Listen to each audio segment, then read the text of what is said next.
The first time I had sex, I felt nothing, which was a relief at the time. I was like, oh, that didn't hurt.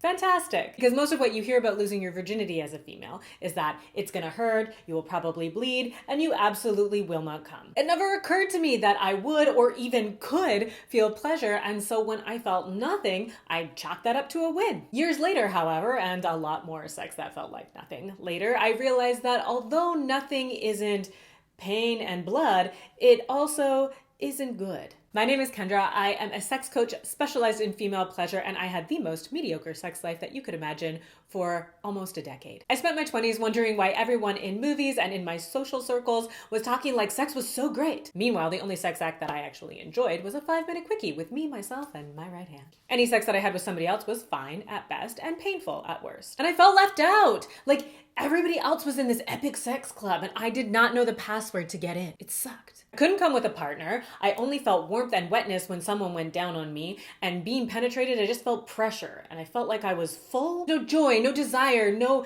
passionate HBO style throwdown. I didn't even get W Network throwdown. We're talking like Hallmark movie Christmas vibes, if I was lucky. I thought something was wrong with me, and nothing that I tried worked. All the tips, all the tricks, I read all the Cosmo magazines, I watched all the YouTube videos, but my vagina remained number than a Canadian winter. It's very cold. And the worst part was the more that my sex life felt dull and boring, the more that I felt dull and boring in general. I was scared that I would never feel fully alive and like my true self, and that the best sex that I would have would just be in my head. I was very good at fantasizing. I had some really juicy ones. I still do.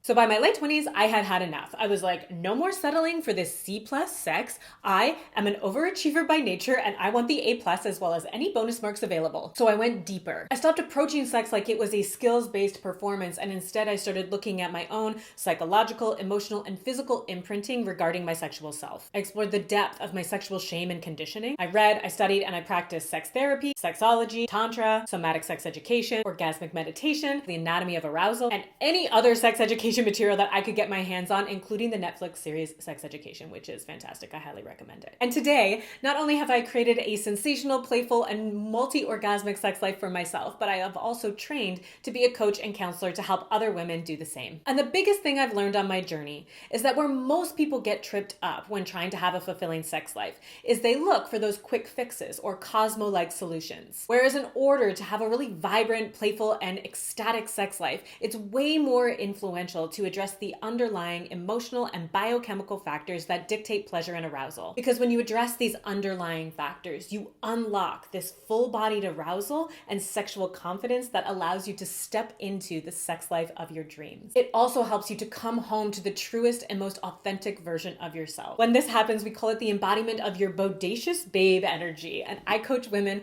on how to awaken and embody this every single day. Subscribe or follow to learn more about how you can awaken your bodacious babe energy. Also, comment below if you can relate to anything that I'm saying, or DM me on Instagram if you want to learn more about how you can become more bodacious in the bedroom to have the mind-blowing, neighbors complaining sex life that you have been craving.